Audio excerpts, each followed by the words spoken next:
Welcome to This Week in Local, a Localogy podcast featuring lively conversations about the local digital ecosystem, hosted by Localogy analysts Mike Boland and Charles Laughlin.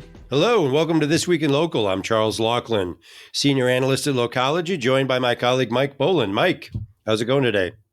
Hey, Charlie. Going well. Great. So tell us what's on your mind this week.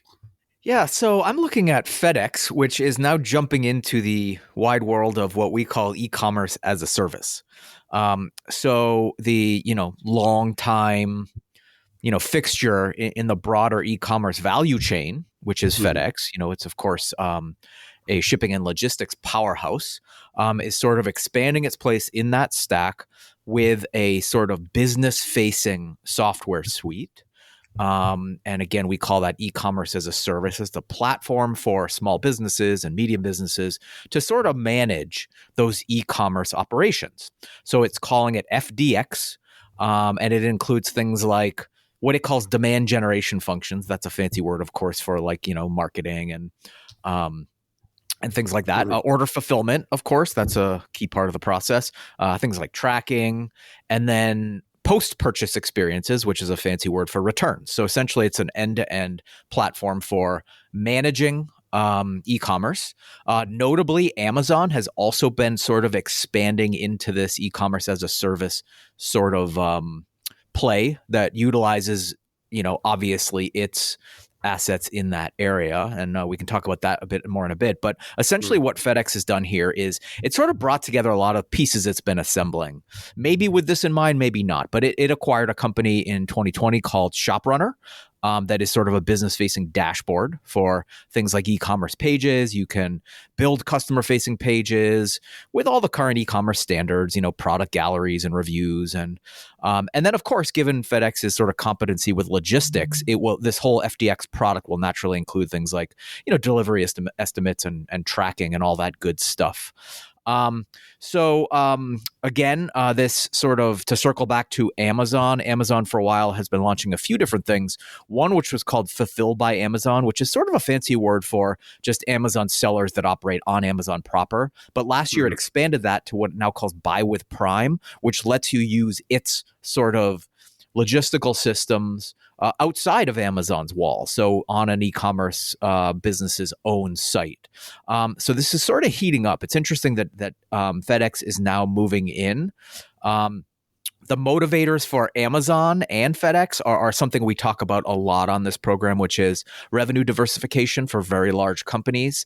I think they also want to sort of expand their e-commerce surface area pursuant to things like, market share and economies of scale. I think it's going to be interesting to watch. We're going to keep a close eye on this because FedEx and Amazon used to be partners in the fact that FedEx was part of that sort of end-to-end value chain in e-commerce in being a shipping partner of Amazon. That's no longer the case. And now that Amazon has its own sort of shipping operations, it sort of cut FedEx out. And now FedEx is moving into, upstream parts of that value chain where Amazon is also already planting a stake. So these two companies are going to be increasingly competitive, and we're watching that closely. So a couple things here. You mentioned FBA, Fulfilled by Amazon. Yep. So when I hear that, I think about every person who's got a day job and then at night they sell stuff they source on some Chinese website through Amazon. And is FedEx trying to get a piece of that sort of side hustle market, through this? That's one immediate question. That may not be on point at all. But just more broadly, how badly hurt was FedEx by its parting of ways with Amazon? And I guess how much ground does it have to make up by coming in? Is this all about FedEx v. Amazon, or is it about something else? Yeah, I think it's about something else. And I'll circle back to your second question. The first question about is it going after that sort of long tail of sort of side hustler sellers? And I think probably yes. I think, this is a platform that sort of prides itself on being a sort of democratization, streamlining tool. And I think it equally applies to the mid-market as it does to those smaller sellers. And I think it wants to cast as wide a net as possible.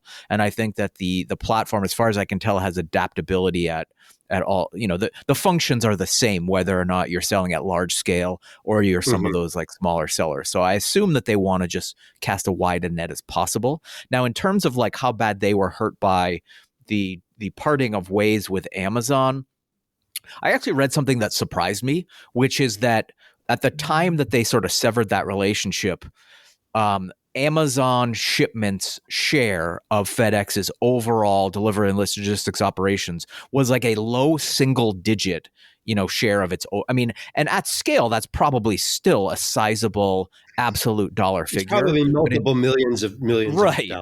Yeah, if you think about, FedEx's operational scale, even like 2% is a large dollar figure. But in terms of like its relative sort of sting on the overall operations, it was smaller than you might think. I was surprised by that smaller figure. Now, it's also interesting how FedEx is positioning this, because it knows where its bread is buttered in its core business, which is, business shipping.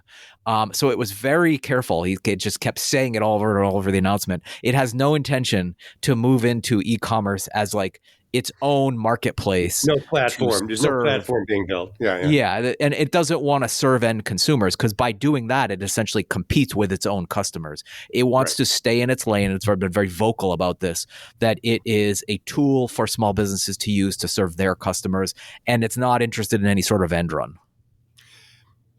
Is FedEx partnering with any other e-com?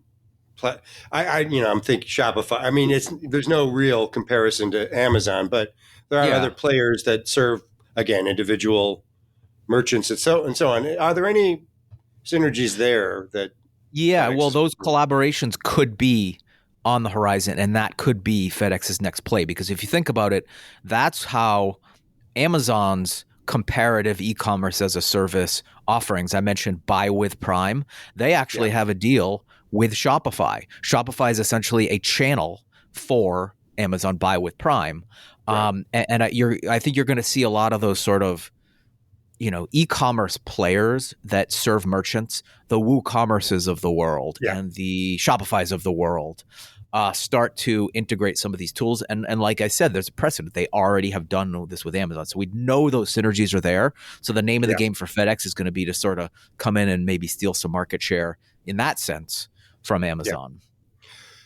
Do you think this moves the needle is FedEx, a healthy business now, all things said, and how material is this to what's going on with FedEx going forward? Yeah, that's a good question. I would say that I haven't really looked too closely into this, but if you imagine their model and the sort of macro factors that sort of propel what FedEx does, you can imagine that the e-commerce boom in the COVID era certainly helped FedEx, even if a large percentage of that went to Amazon where they didn't see that. It didn't all go to them, right? Right. Yeah. But I think that just generally now, I haven't seen the numbers yet on sort of the, how we've seen like a large hangover in the sort of SaaS world to the COVID software boom. I'm not sure we've seen the same sort of scale back when it comes to e-commerce. E-commerce has sort of sustained very well, and a large percentage of FedEx's business is based on that. So I think they're sort of doing pretty well in that respect. They also sort of own the market for a lot of sort of, cycle independent types of sectors, like B2B shipping, right? FedEx is huge there. And I think that they maintain some sort of like health and market share leads in areas like that. Yeah. So you mentioned hangovers a moment ago. That's a good segue to what I want to talk about today, which is the demise of Drizly. Many of you probably have read about this. I wrote something about it this week. And what Drizly is, it still exists. It hasn't been eliminated yet, but it's on the verge. It's basically an app for ordering alcohol to be delivered to your home. So if you want a 6-pack of beer delivered, you can use Drizly to have it delivered to your home.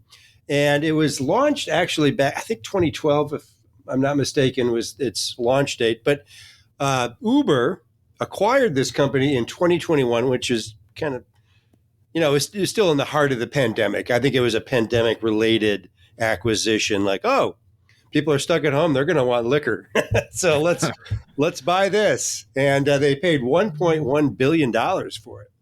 And now This is 2021. Now we're just into 2024, and they announced that it's going to be not sold, not repositioned, not rebranded, not anything. Just 86. Take it to the woodshed.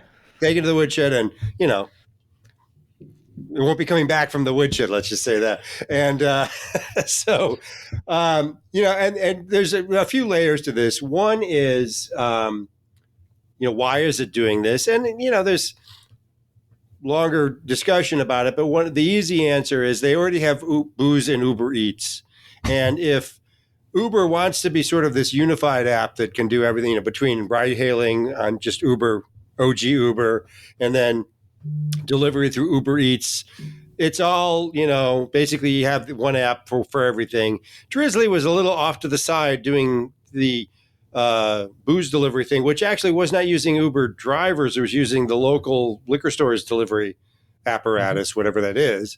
And it just kind of was in conflict with Uber Eats. So for Uber to be sort of this clean, unified app, Drizly was kind of not cleanly integrated into the organization.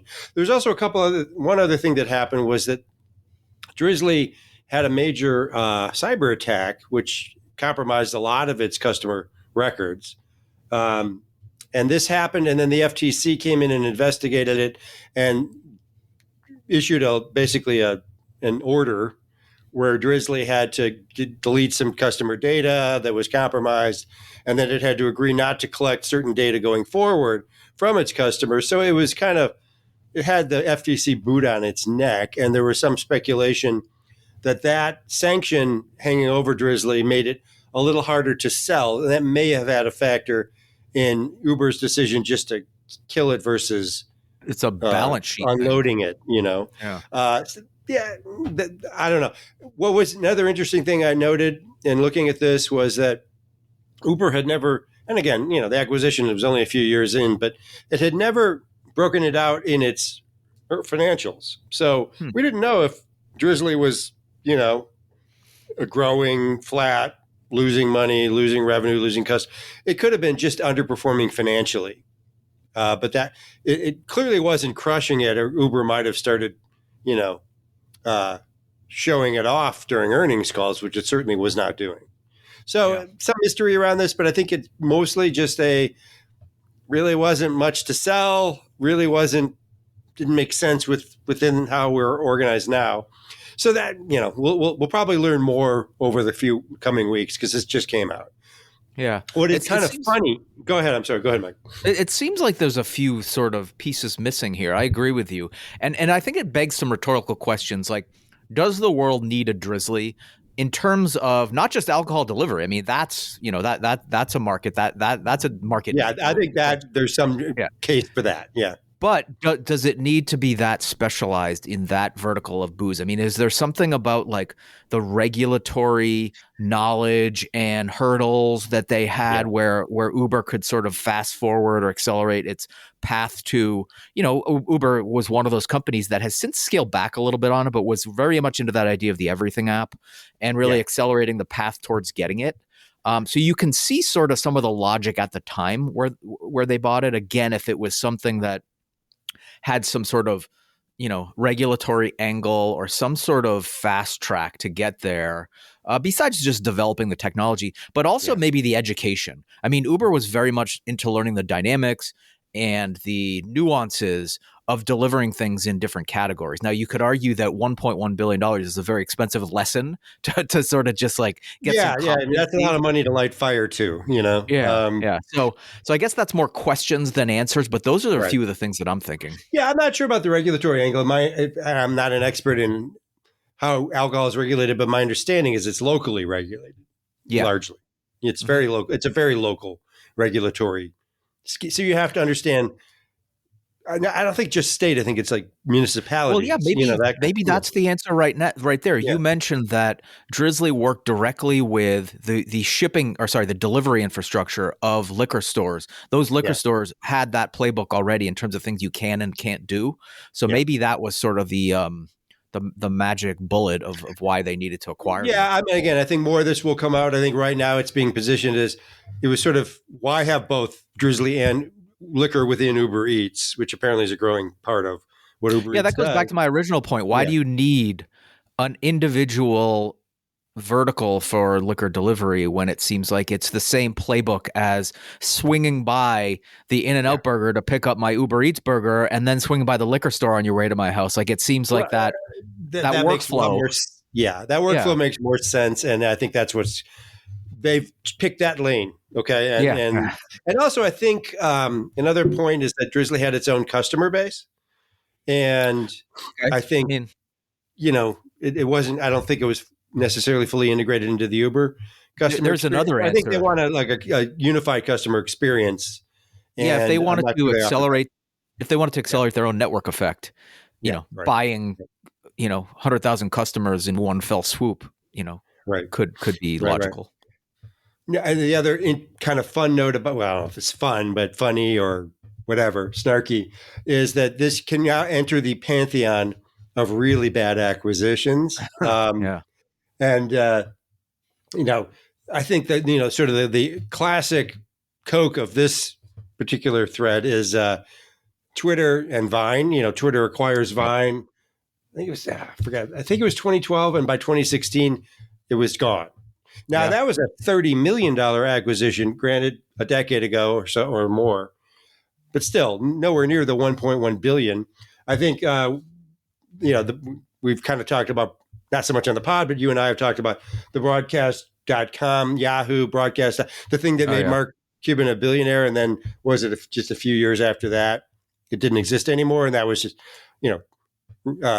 radio on the internet. And, the world wasn't ready for that, for streaming. I think at that point that was happening. The bandwidth was not ready for it at that time. Yeah, right. So, there's this long list of massive acquisitions that end up just either the product is killed off or whatever, and there's just little to show for it all the time. Well, Yahoo, you mentioned Yahoo as the acquirer of Broadcast.com. It's been on both sides of that somehow, because it's also been like passed around a bunch. It went through AOL and several other owners. It was recently sold, I think, to private equity. I think I forget what, but essentially. So. That's usually where it ends up. It saw many different owners over the last 10 years, each of which lost money somehow. No, it's lost value at every step along the way. Each one. Right? Yeah, and the last stop is usually a private equity sort of vulture acquisition. Yeah. Anyway, so now Drizly is going to be part of that. One of the worst acquisitions ever. I don't know if this will be at the top of the list, but it'll be in the conversation. Yeah. So, I don't know, Mike, do you have a Who Won the Week? Yeah. So every once in a while on Who Won the Week, we talk about who lost the week. And one of my ongoing topics, as you know, Charlie, on this podcast is the sort of EV ecosystem, how it's advancing forward, how it's taking steps back. It's just a lot of both going on.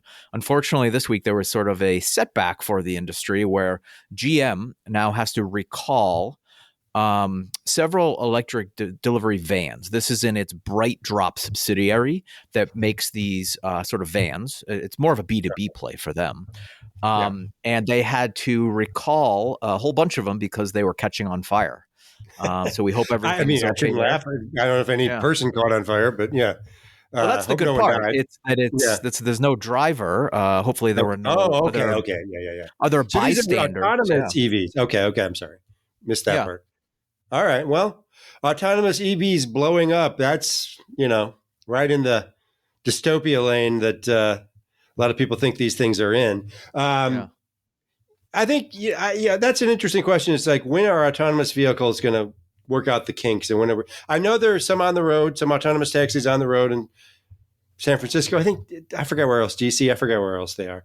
Well, the challenge is that they have sort of the burden of proof, so to speak, because, even though what they are challenging is the non-EV traditional sort of driver system, which has, millions of accidents and deaths every week and all of this, you see one, autonomous vehicle crash or accident, and it sets everything back, even though it is less than, and working towards a day of just a more safe society. On the way, it has the burden of proof of just like being perfect. No, it has to be perfect where no one else does, right? Humans don't have to be perfect. And so no one in the front seat has to be perfect, right? Yeah. Like, you're not going to get on a self-flying airplane. You're not going to get on a commercial drone to fly to Cleveland, right? So even though it might get you there and fine, it may even do a better job. Most of these modern aircraft and newer cars really have this technology sort of already in them, right? For the most part. And it's just a matter of us getting over our psychological barrier, I think, to this. Well, now, commercial jets on fire doesn't help, right? Commercial jets, most of the time you're in the air, it's on autopilot. Right. I think they're just there to make sure if something goes wrong, then go through the checklist of what's going wrong. And hopefully we don't know about it, Anyway, I have a very quick one. And again, it's more not so much who won the week, unless you want to say who won the week is anyone who doesn't own commercial real estate. Now, I have, again, back to things we talk about occasionally. I occasionally talk about this sort of what happens to all these empty buildings downtown, when people aren't back at the office and all these empty offices. It's kind of accumulated into this massive vacancy in downtowns from San Francisco to Chicago to Boston, whatever, and across the world.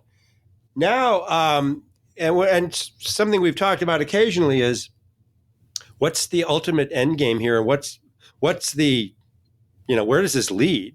Do we eventually? I know we've talked about, do we put apartments in these offices, and that's a tiny piece of it, but mostly that's not going to be the answer.